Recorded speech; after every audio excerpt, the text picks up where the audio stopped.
Sarah Rae, welcome back to my channel. I hope you all are doing well. We're taking it back a little old school with the glasses and the no makeup. It's a little bit of a later time. I'm not making this video right after listening to the last song, but I hope that's okay that I didn't want to wear makeup and I have the glasses on.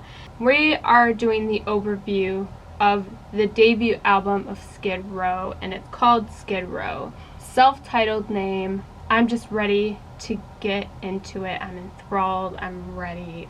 Let's just jump straight into it. You know the drill. Like, comment, subscribe. Hit the bell for notifications of when I upload. And let's talk about this debut album. So how I normally do my overviews is I touch on my thoughts about the entire album. And then I go into my thoughts on each song individually, and then wrap up. So that's how we are going to do it. In case you're new here and haven't seen any of my overview videos, my series doing albums. So let's begin. Skid Row, so great. They opened up with their debut album, self-titled Skid Row. First off, killer band, killer dynamic. I mean, you got Baz with the power, the range, the unique style. He has it all. The sex appeal, incredible frontman. He's got it right there. And then you got Snake and Scotty with some epic, hardcore riffs and solos. I mean, what is not to love there? You got Rachel with some sexy, raunchy bass lines, and then you got Rob on the drums, hitting it right, coming at the perfect moments, knowing when to just lay it out. Incredible dynamic. You have that magic in a band right here. And they came out with the only way I can compare it, and I'm pretty sure it's what everybody says, is the equivalent to Guns N' Roses' Appetite for Destruction. I mean, so much is so right here, and it's just bam, we are here, in your face, love it or hate it. It's incredible. So many, to me, are hits, but let's look at what are the singles off this album. And I usually don't do this, but there are 3 main singles off this album. It's Youth Gone Wild, 18 in Life, and I Remember You, which I gotta say, those 3 songs are perfection. I have a cat named Harley that wants to come in at this very moment because she agrees Skid Row is incredible.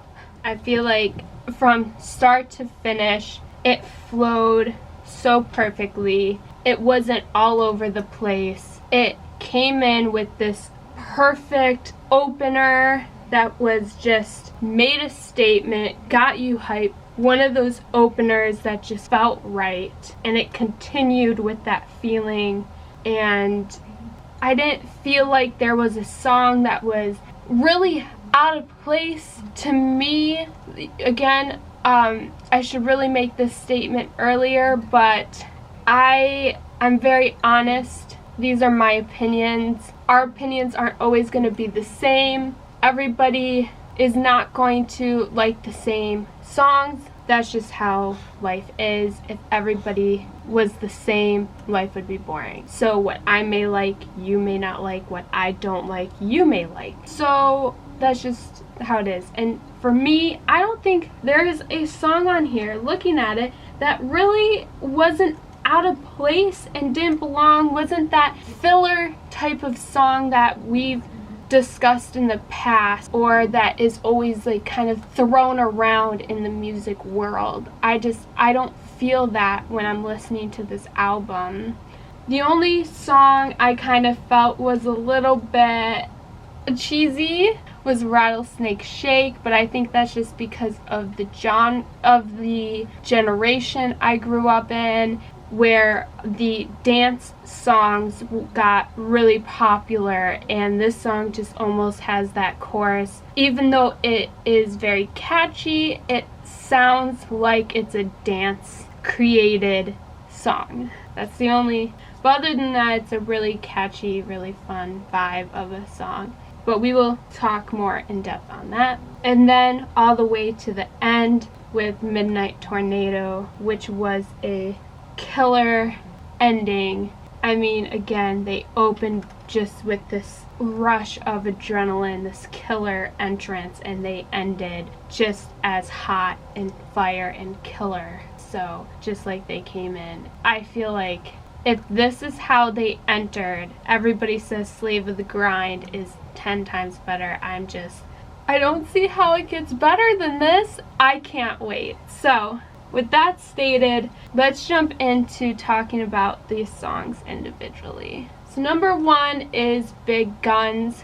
Again, it kicked open with a song that didn't slow down. The vocals were just powerful. They were high notes, just incredible. Baz just has these vocals that just make you go insane, and it had this raunchy, dirty bass that I kind of discussed a little bit that Rachel provides. This song kicked off with that. It really made a statement and show, even though this wasn't the first song you hear from the band, it is the first song you hear when you are introduced to the album, which is their body of work. This is where you really see what the band is capable of, and it don't disappoint. Number 2, Sweet Little Sister. If you see me looking over here, I kind of look at the names to refresh my thoughts and everything. It's kind of a weird thing I do, but Sweet Little Sister had this crunchy metal riff to it, raunchy delivery, it was catchy, it had attitude, it had style. Again, I'm just gonna make one big statement really from here on out until I really want to dive deeper into it. All these songs had incredible vocals and vocal talent from Baz, incredible vocal talent from Scotty and Snake. I think we should just lay that out here and now. It is a consistent thing throughout the album. I don't want to continue to repeat myself on every song, so I'm just going to lay it here and now. Disclaimer, for the whole album, Baz is singing his heart out, going nuts, incredible talent, incredible deliveries, and just, vibrato left and right. That man and his vibrato's iconic. And then Snake and Scotty just tearing it up on that guitar. It's just incredible. So, that is just a consistent thing. Number 3, Can't Stand the Heartache. I thought we were going to slow down here, and I felt like the band, if they would have heard me say that, they would have slapped me across the face with their instruments and told me there ain't no slowing down just yet. No. Here we get really catchiness in, the whole song, catchy rhythm, wicked solo. This song I personally really enjoyed. I thought it was just going to be an emotional song, but it wasn't. Number 4, Piece of Me. Whew, it was tough. This song had that toughness to it. The vocals, Baz played with them, put the point across at times when he really needed to push it. I felt like this is that type of song you throw on and you walk taller. You just feel like nobody's gonna mess with you. This song had everything. about it that was just wicked. Taking a piece of me. Laid the line out. And it wasn't just the vocals, it was the riff of it, the solos, the drums, the bass, every part of it. It's just attitude, everything. So something I kind of want to discuss that's I'm definitely going to talk about in the next song more, but in a lot of these songs like Piece of Me and Sweet Little Sister, and a few songs in the future that we're about to talk about, they have what I call rock formula. And what that means for anybody who's new here, that means you look at the lyric and you understand what the song is about. If you take the vocals, the way Baz sings, the harmonies, everything, you would understand by the vocals alone that story. If you isolate the instruments, the instrumental, the band work, you would get that same story. No matter what parts you pick from the song, you will get that story, okay? So, like this song, Piece of Me, the way Baz sings, you get that. You ain't gonna take a piece of me. You get that toughness. You isolate the band work, the instruments, the solo, the riff, everything, the drums, like, you get that toughness, that attitude, that, you know what I mean?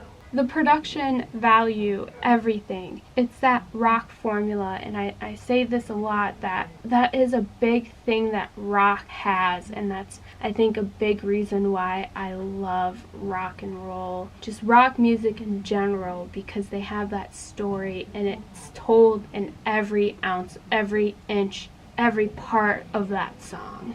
Let's continue with Rattlesnake Shake. No. Let's read the list right. Next is 18 in Life. Let's not skip around. 18 in Life. Power Ballad. This was one of the singles. The story was so powerful. The guitar hits on just multiple levels. The bass, I loved the bass in this song. It was catchy. It was serious. Right off the bat, you knew it was going to be a serious song. And again, this song is one of those that had that rock formula. I felt this song. And the way Baz sung in this song, whew, wow. Thinking about it gets me worked up, like in a more emotional way. Very powerful, very powerful. Number 6, Rattlesnake Shake. Epic riffs, slamming solo, metal, fun. The chorus was great. Again, I said it was catchy, but like I said earlier, I felt it was a little cheesy. Simply, I think it's because of being a millennial, growing up during the times of, you know, all the really dance popular songs that came out. But I feel like when this song would have came out, this would have hit the mainstream, hit the radio waves, hit homes, and would have been like a huge thing. Number 7, the big single off the album, and the very first song I listened to from Skid Row, and that is Youth Gone Wild. What can I say about this song? Badass riff, vibrato, that killed me. Like, the type of dead, like, when I heard it, put me in my grave now. Like, I heard it and I was dead immediately, like, in my coffin, dead. Man, wicked solo, incredible, remarkable. Almost, like, I think I could use that word in this instance. Anthem. For those who are outsiders, who's not like everybody, and who don't want to be like everybody, loved the wording in this song. Just everything about this song was kick-ass. And this is the first song everybody heard from Skid Row, and I feel like this made their mark. This was Welcome to the Jungle level, like, made everybody, to me, if that was me, like, that's it. Like, Skid Row instantly my favorite band type of instance. Like, when I heard it, I wanted to hear more. Like, I was all about some Skid Row. Baz, I started looking up Skid Row videos left and right. I was all about Baz and Skid Row. Period. Next song. Number 8, Here I Am. Ooh, I love this song so much. This song, until it came along, Youth Gone Wild was my favorite. As much as I loved all the other songs, Big Guns, Sweet Little Sister, nothing was quite topping Youth Gone Wild until Here I Am came along. And it topped it for me. For me, it had that metal sound to it, but yet kept that blues in it that I love about rock. I mean, playful vocals, kept that vibrato in there. Double guitar. I love when a song has a double guitar. Instantly is going to be higher up on my list. The lyrics. Vivid imagery. I mean, you could picture in your mind what he was singing. Just so incredible. Number 9, Making a Mess. This song might be neck and neck with Youth Gone Wild for me, because I really enjoy this song. Like, my favorite chorus probably ever, the way he set it up. And actually, from what I'm seeing, this is the only song on the album that Sebastian has writer's credit. So that's pretty cool. Kick-ass tune, fast pace. I mean, this song, I'm still speechless. I don't have words. There's so much about this that was just everything, right? Like, it was just incredible. I loved it. 10. Ooh, number 10, you guys. I Remember You. I Remember You. Power ballad. So beautiful. The vocals, just as beautiful as the entire song. Again, vibrato. The guitar work set up those notes so beautifully. The solo was so smooth. This song, everything about it, chef's kiss. Beautiful. And number 11, the last song, Midnight Dash Tornado. Oh, this song is still fresh in my mind. It was dark, heavy. It had that rock formula to it. The vocals, the vocals on this. All I could say was stop it. I wasn't ready, stop it. And that just epitomizes the vocals on this song. That is how incredible they were. The harmonies on this song were beautiful. The guitar, and there was again that double guitar that was beautiful. It was just a chilling, beautiful, wicked, everything song. Perfect closer. As hot as they came in, they went out twice as hot. The outro had, to me, some Led Zeppelin vibes. Specifically, I have it written down, Dazed and Confused. That specific song, it kind of reminded me of it. Like, some of the tones of the outro had that vibe to it. Just the perfect way to end that album. I think this album, they just nailed it. Skid Row, naming it, self-titled, I think it epitomizes who Skid Row was, really shows their wide range of talent, and it really sets them up to me in the rock sphere, sending it into homes around the world. To me, I can see why they became such a fast, hot band. And I think this album is consistent, and there is a reason, and this is why. it makes sense. You know, sometimes it don't make sense. And you're sitting there like, why did this band become that famous that fast? Make it make sense. This makes sense. I mean, again, you have the hard anthem of Youth Gone Wild, the deep 18 in Life, then them slowing it down with the beautiful ballad of I Remember You, the incredible intro and outro. Just, they did that. They did that. Yes. That was great. 10 out of 10 snaps. Yes, they did that. Love it. Sick.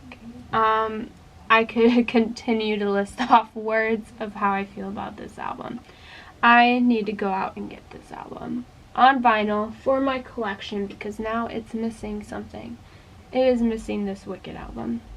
Those are my opinions. Let me know your guys' opinions in the comment section down below. Your thoughts on the album, the songs, everything. I'd love to hear it. Get into the conversation down in the comment section down below. Next week we are starting Slave to the Grind. And next week we are starting Slave to the Grind. So I hope you guys are ready for that. Thank you guys so much for watching. Stay safe and well, and I'll see you guys in the next one.